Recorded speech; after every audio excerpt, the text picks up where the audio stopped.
Bonjour à tous. C'est le trading avec vous. Donc, je vais revenir là sur le UMA. On m'a demandé le UMA.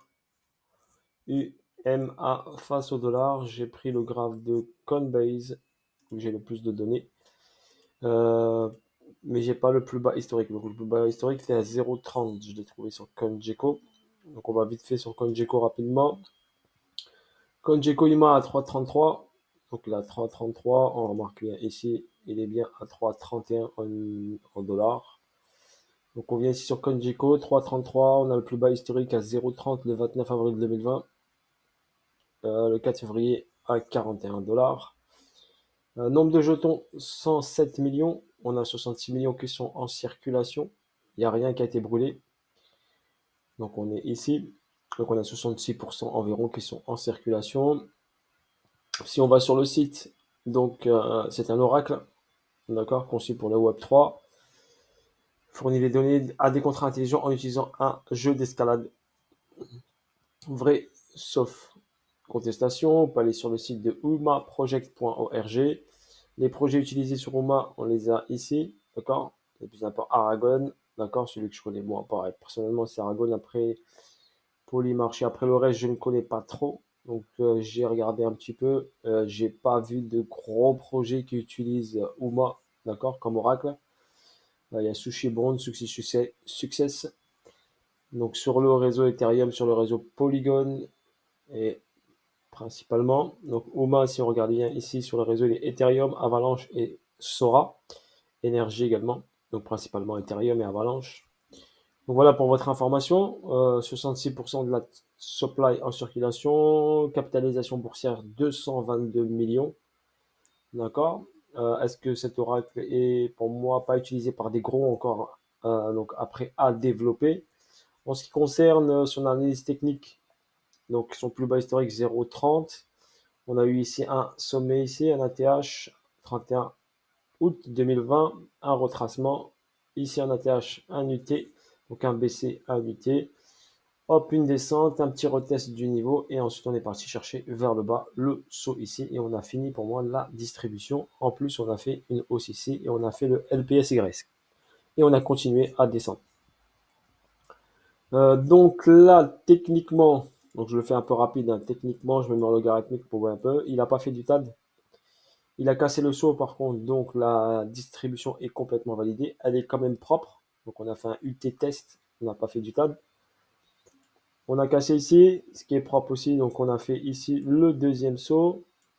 On a fait ici le LPSY et on est venu chercher beaucoup plus bas, d'accord, une zone de demande qui est par exemple celle-ci qui est proche de nous. Je me suis mis en weekly pour avoir une meilleure vision. Donc on est venu chercher ici cette zone de demande ici, ce petit arrêt qui a été effectué. Donc à ce niveau-là, est-ce que ça vaut le coup de l'acheter? Moi, personnellement, je ne peux pas me prononcer, je ne peux pas vous donner, je ne suis pas conseiller financier, je ne connais pas très très bien cet actif.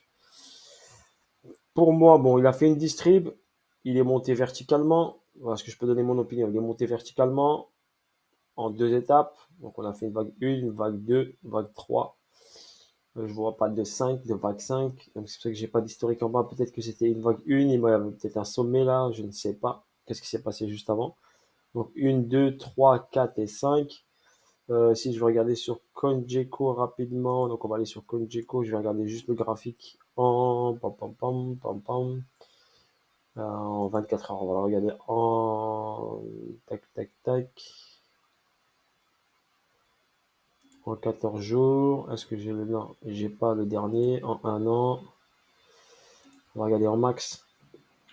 Au max, on a le plus bas, donc on a un sommet ici,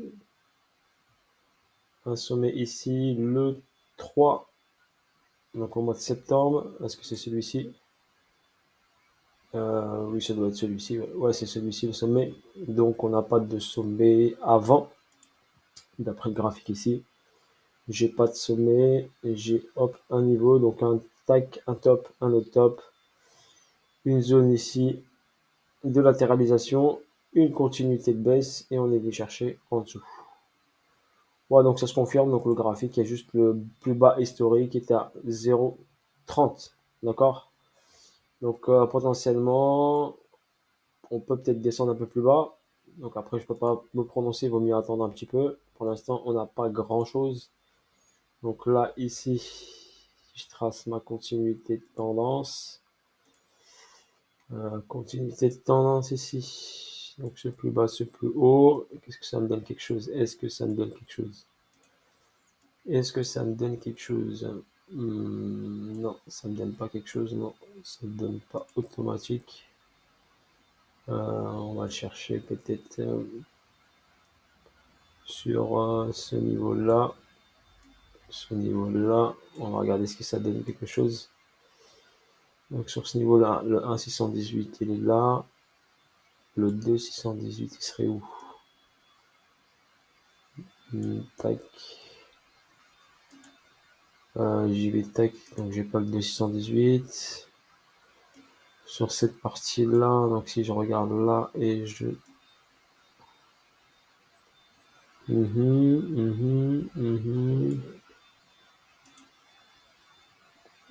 Je peux pas utiliser trop le Fibo sur cet actif-là.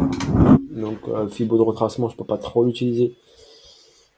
Il n'y aura pas de données très très spécifiques. Donc pour ma part, vaut mieux attendre une cause, donc une cause qui se dessine sur le niveau là. Donc pour l'instant, si on va aller en H4, je vais regarder vite fait en H4, est-ce que j'ai quelque chose? En H4, j'ai juste une hausse ici, une prise de liquidité. Donc j'ai une prise de liquidité, donc un test du niveau, une prise de liquidité ici, prise de liquidité ici, une réaction. On pourrait pas se prononcer pour l'instant. Je pourrais pas me prononcer sur, pour l'instant, il n'y a pas de gros signal de retournement. C'est juste qu'il est venu ici prendre l'argent ici, de ce niveau, prendre le saut avec une réaction. Donc il a fait LPSY, continuité de baisse. Ça, c'est tout à fait normal. Donc on a cette prise de liquidité ici.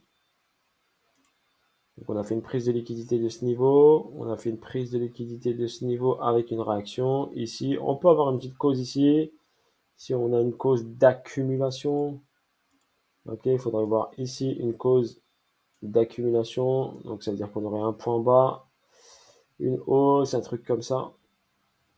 On prendrait encore l'argent ou on latéraliserait, un beau signal. Faudrait voir. Pour l'instant, il n'y a pas grand chose. D'accord, je peux pas me prononcer. J'ai pas grand chose dessus. Donc il vaut mieux, personnellement, patienter. Ok, voilà ce que je peux dire sur Uma. J'ai pas, je sais qu'il a fait une distribution. Le shorté, c'était bien, c'était propre. Mais là, pour le buy, pour l'instant, il y a un price delivery ici. Il est venu combler le price delivery. Il est venu ici sur cette zone ici. Est-ce que c'est une zone de demande? On peut pas savoir. Donc pour l'instant, il vaut mieux attendre un petit peu pour voir ce que ça donne. C'est vrai que le prix a démarré de ce point-là.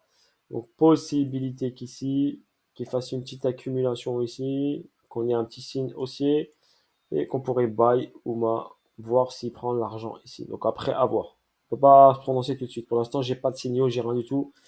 Même je regarde en H1, même en H1, j'ai pas grand chose. J'ai juste une manipulation, un schématique de liquidité, c'est tout. Une schématique de liquidité, c'est tout ce que j'ai pour l'instant, mais j'ai pas de signal de hausse. D'accord?